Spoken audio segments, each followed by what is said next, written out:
I recently released the beta for my Roblox RPG PixelBlade. If you don't know what PixelBlade is, it's a retro-styled RPG featuring many enemies, weapons, spells and abilities.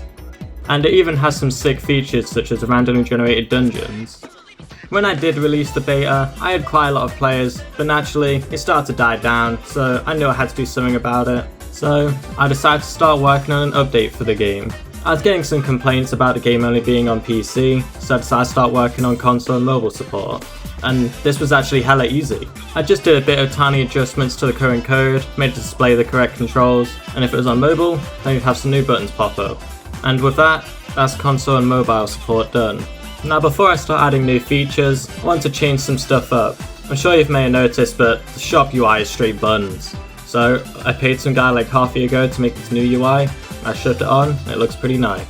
There's another problem with the shop though. You notice that it's only sorted by how much it costs. That's gotta change. So I did a few Google searches, half of them wasted my time. Then I found something that just required like no effort at all. So I slapped it on and it just worked. In PixelBlade, we have this weapon, right? It's called the Ancient Sword. It looks cool, but I could make it look even cooler. So let's do some redesigning and give it a new ability. I was doing some random VFX, not really sure what I was doing to be honest. But I low-key cooked. Check this out. Trying to tell me this ain't fire, bro. And whilst I was doing VFX, I decided to make it so golden items sparkle. It makes them feel extra special, okay?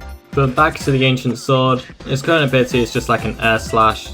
It's a bit boring, and there are like no melee abilities, so let's make one. So I just made it use some similar code to the main combat, made the player dive forwards and slash, and that was low-key it. The range goes crazy, and it does some nice damage. And with the Ancient Sword done, there's actually one more weapon I need to work on.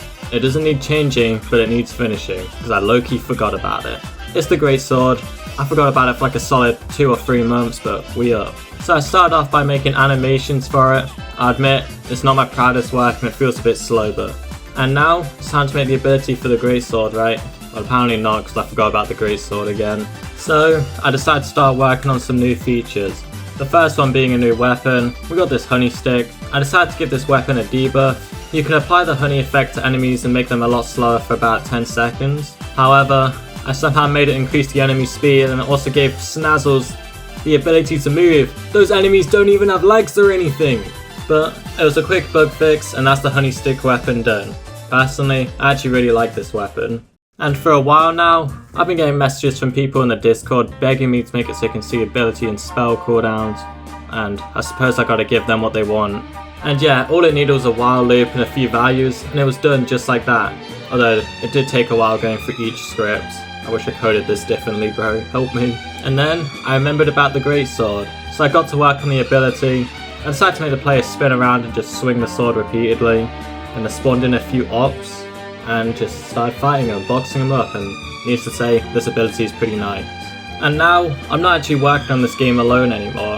I hired an animator, he has redone the beat animations, and yeah, it is 100% an improvement. Thank you, Echo! I realised I was kind of forgetting how the dungeons worked, so I decided to make another dungeon room just for a bit of practice. It's pretty basic, but hey, at least we have a new room. And I decided to make some new armour for the shop. I got the idea of some chainmail armour, and never let me do that shit again. Look at it, it's so ugly, bro. After realising my mistakes, I decided I should just stick to coding for a little bit. So I went to do some improvements to the dungeons. Before, whenever you did a dungeon, if you died, you instantly got kicked. You'd have to wait for your teammates to find the boss room, which always sucked. And at the end, you'd always have to go back to the main game. It's time to change this. So I started off by making it detect whenever the player walks into the boss room, and it would notify all the other players and prompt them with a teleport button, and that was done. Next, I made some UI for the end of the dungeon. It shows all the players on the top, and on the bottom of your screen it shows 3 buttons. You can either replay, party up, or you can spectate. There's a leave button, you can simply press that and you just get kicked out of the game straight back to the lobby. But yeah, if you die at any point during the dungeon, you'll get this UI on your screen, it will let you spectate whoever else you want. Another new feature I want to add to the game is NPCs. They can do various things like tell you certain things, hint at secrets, and even give you quests. So I designed a few NPCs to make like 15 different interactable animations for them, and now it's actually time to code the interaction system. And yeah, that was pretty easy. Having a few NPCs around brings a lot of life to the game, but now it's time to code the quests, and honestly, this put me through straight hell, bro. So I made it so you can get a few rewards. You can either get EXP, gold, or some sort of item. And then you would get a few enemies that you have to kill for the quest. You can see all this on the UI, which actually looks super nice. There was a major problem though. If people want to do quests throughout the dungeons, I'd have to make it so they save when you leave the game, and then load back in once you're in the dungeon. But after a lot of struggle, I made it work. I also had a request to make it so you can open and close your quests, which honestly, I should have done that in the beginning. But now, it's actually time to come up with a few quests, and naturally, new quests mean new gear to be unlocked. I made a quest where you had to kill a shit ton of snazzles. Once that was done, you actually get the snazzle's head, which you will love. And obviously, new update means new content, so I decided to make this really OP weapon, which is super difficult to get. This weapon is called the Gilded Bow Axe, and let's just say, getting this is easier said than done. There are these rare ass bosses called golden bosses. They rarely appear in the dungeon, and they are pretty difficult to beat, at least they were. And for the final quest, you just have to kill a shit ton of enemies from the dungeon. You get the Fiery Fist spell, and with this spell, it will light the enemy on fire, and it even stacks with each hit allowing you to do crazy damage.